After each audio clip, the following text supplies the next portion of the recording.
যেটি শেয়ার করব সেটি ঢাকাবাসীদের উদ্দেশ্যে এবং সবাইকে একটু মনোযোগ আকর্ষণ করছি যেন একটু মন দিয়ে আমার ঘটনাটি শোনে। ঘটনাটি দেখলেন যে ঘড়িতে 12:20-এর উপরে বাজে আর কি। তো রেল লাইনের উপর দিয়ে হাঁটা শুরু করলেন।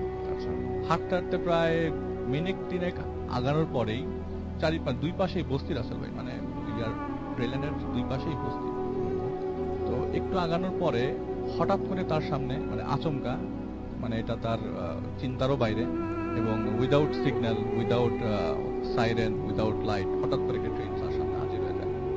যে এই ট্রেনের সাইজটা আমি বলতে পারবো না, আমি আপনাকে বলতে পারবো না ট্রেনটা কত বড়। আর আমি যে কোনো সারা শব্দ নাই, তো উনি তখন ওনার বলতেছে আর কি যে আব্বা আব্বা ডাকতেছে, শোনে না। তো উনি হেঁটে একটু সামনে গেছে, ঝুঁকি দিয়ে দেখে বাথরুমে যাওয়ার যে সামনে যে সিঁড়ি ছিল একটা, মানে উঁচু উঠতে হয়, সিঁড়ির উপর তার বাবা বসে মুখটা 2 হাতে ঢেকে, জাস্ট মুখের নিচের অংশটা, মানে হাসতেছে কেমন একটা ভেতর থেকে একটা চাকলিং হাসি আর কি, বধুলির আগে দিয়ে। উনি তখন একটু কনসার্ন যে বন্ধু আসতেছে না এরকম আছে। তখন নাকি উনি হঠাৎ করে দেখে যে ওই লোকটা হঠাৎ করে নড়ে চড়ে বসে চোখ মেলছে, চোখ মেলে তার দিকে তাকায় বলতেছে যে অনেক কষ্ট, অনেক কষ্ট, এরকম একটা সাউন্ড করতেছে। হঠাৎ উনি স্বপ্নে দেখেন ওনার সন্তান খেলতে খেলতে হঠাৎ ওনার গলা মানে চেপে ধরেছে। আচ্ছা, তো চেপে ধরার সাথে সাথে ওনার ঘুম ভেঙে যায়। ঘুম ভাঙার পরে উনি খুব পানি তেষ্টা অনুভব করেন। তো উনি ওনার স্ত্রীর পাশেই শুয়েছিলেন। রাত্রে দেখতাম আমার সন্তান আমার পাশে ঘুমিয়ে আছে, সে আমাকে বলে যে চলো বাবা ছাদে দিয়ে খেলাধুলা করবো। তখন ওনার এই সব ঘটনা তখন ওনার মনে, তখন উনি বলেন যে আমার সাথে এই ঘটনা ঘটেছে।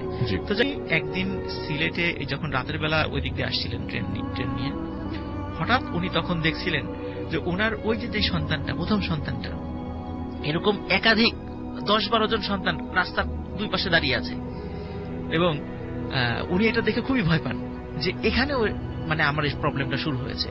ওনার যখন সন্তান যখন 3 মাস হয়ে গেল, তখন ওই সুসংবাদটা যখন রিসালাকে দিলেন, বললেন ঠিক আছে এখন আপনি টানা 10 মাস এই আমি আবার পানি পরে দিচ্ছি, পানি শেষ হয়ে গেলে মিশিয়ে খাবেন, এইভাবে স্বামী স্ত্রী খেতে থাকবেন 10 মাস সন্তান ভূমিষ্ঠ হওয়ার আগ পর্যন্ত। কিন্তু শর্ত একটাই যে আপনি কাউকে বলবেন না যে আপনি আমার কাছ থেকে ট্রিটমেন্টটা নিয়েছেন।